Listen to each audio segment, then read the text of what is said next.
I'm Lisa from Mindful Time Wellness Center. Today we're going to be talking about concussion. Before we get into today's video, I'd like to introduce you to my first book that's available on Amazon now. Concussion Help Diary is a guide to help you through the first 4 weeks after suffering a concussion. The injury, symptom, appointment, and exercise diaries will help keep the most important information in one place. To purchase your copy, visit Amazon today. So what is concussion? Concussion is an injury to the brain that cannot be seen on imaging, such as X-ray, MRI, or CT. We may not know everything about concussion just yet, but this is what we do know. A concussion occurs when a hit to the head, neck, or body causes the brain to move inside the skull. The sudden movement of soft tissue like the brain can cause it to stretch as it moves, which can cause damage to the neurons, axons, and other cells. So what causes a concussion? It's not just a blow to the head, neck, or face that can cause a concussion. Any blow to the body that is jarring to the head and brain can also cause a concussion. What do you do if you suspect you have a concussion? Stop the activity you're doing immediately and assess yourself for symptoms. Check for red flags so you know if you need to go to the hospital. It's always a good idea to go to the hospital after hitting your head so a doctor can rule out red flag symptoms through imaging and assessment. For quick access to concussion information, visit mindfulthymewellness.com. If you experience these red flag symptoms, call an ambulance and go to the hospital.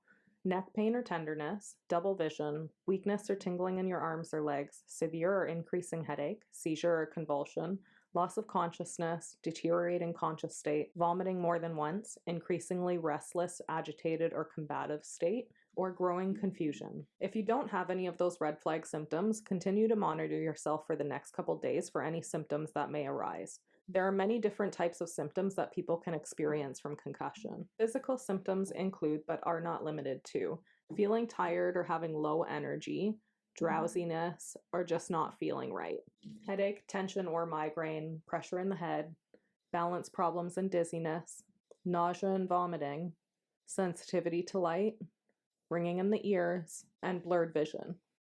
Cognitive symptoms can include not thinking clearly, feeling slowed down, feeling like you're in a fog, problems concentrating, and memory issues.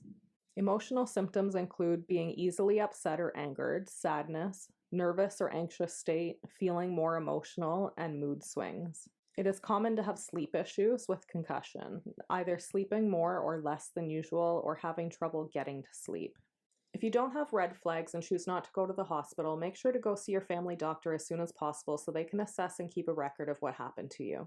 If you don't have a family doctor, there are other medical professionals who can assess and offer you advice. However, having your family doctor as the main person managing your file is usually within your best interest. What should I do for the first couple days after concussion? Rest is important to give your body and nervous system a break from your typical activities. This will also give you a chance to notice if any symptoms do start to arise. Exercise is just as important in the first few days. Getting your heart rate up and working your cardiovascular system will be a very important part in your recovery.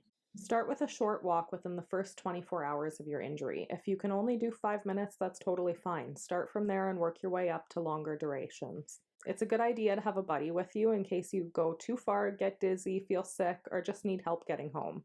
Let's talk about your symptom threshold.